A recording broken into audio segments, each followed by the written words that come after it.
Good morning. Rich Vernerdo here with the Rich Vernerdo Show. And today I want to give a shout out to all of those people. Prepper Princess would be one of them on YouTube. But all of the people on Rumble and on YouTube who are explaining how to live a minimalist lifestyle, how to downsize, how to cut your utility bills, how to live off grid. I have nothing but respect and admiration for these people. If you're able to drop out of the insanely inflationary spiral that is going on in the country right now in every area, if you're able to get into a situation where you can do your own energy, whether you have solar power, whether you have windmill, whether you have generators, and there's all kinds of generators online. I get ads all the time that I see online for generators of different sizes and different prices.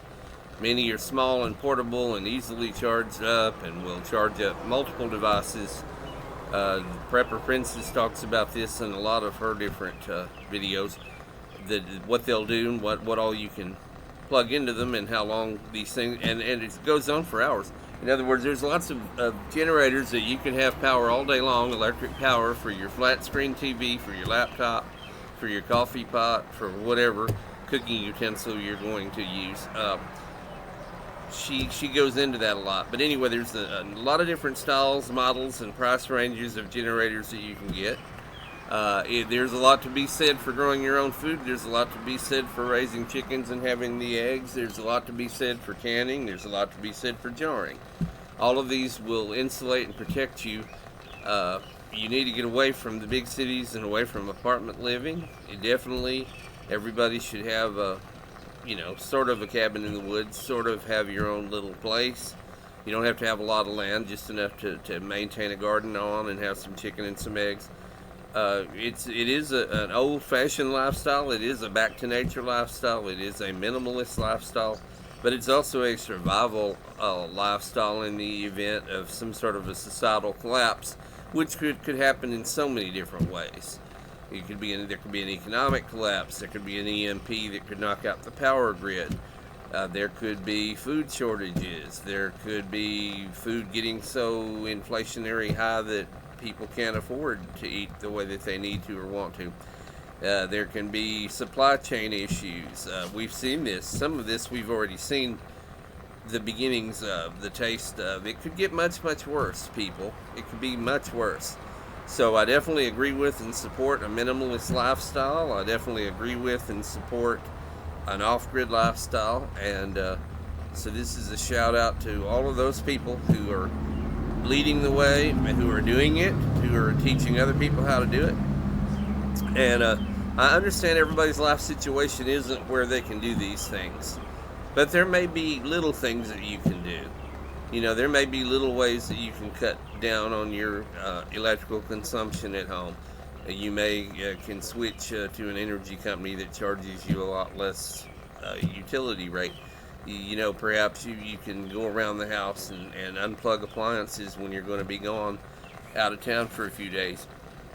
Turn the air conditioner off, or if you have the central heat and air, turn these things off while you're gone at work, or have them set on the timer, where they come on at a certain time.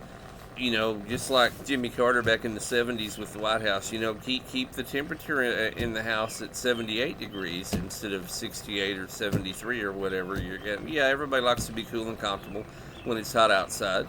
But, dress appropriately. Dress in ways that will cool you off. Drink lots of fluids. Maintain, you can buy water filters to keep your water clean. Always maintain bottles of water. Cycle your canned goods out. In other words, when the expiration dates begin to appear, start using those canned goods up so that you're always replenishing it with a fresh supply. Everybody should have a food supply of 3 to 6 months minimum, where if anything happened where you couldn't go to the grocery store, you should have alternative forms of transportation. If an EMP knocks out your vehicle where you can't run it, whether it's electric or gasoline, you should have a little motorized bike or something. You should have an electric scooter. You should have maybe just a standard bicycle, but you should have alternate ways of all of that. You should have backup. You should protect yourself and be prepared for what's coming down the pike. What could happen at any given moment. So, I'm just urging everybody to be prepared, and I am giving a shout out to all the minimalists out there whom I admire. I'm a bit of a hoarder myself. It's hard for me, very hard for me to get rid of stuff, very hard for me to downsize. But in principle, I respect and admire what minimalists are doing. I respect and admire what preppers are doing. I respect and admire what off-grid people are doing. All of these are a reaction to the excessive extravagance and waste and inflation of our society. And we need to be fleeing those things. We need to be fleeing the excessive materialism of our society. This has been Rich Vernerdo with the Rich Vernerdo Show.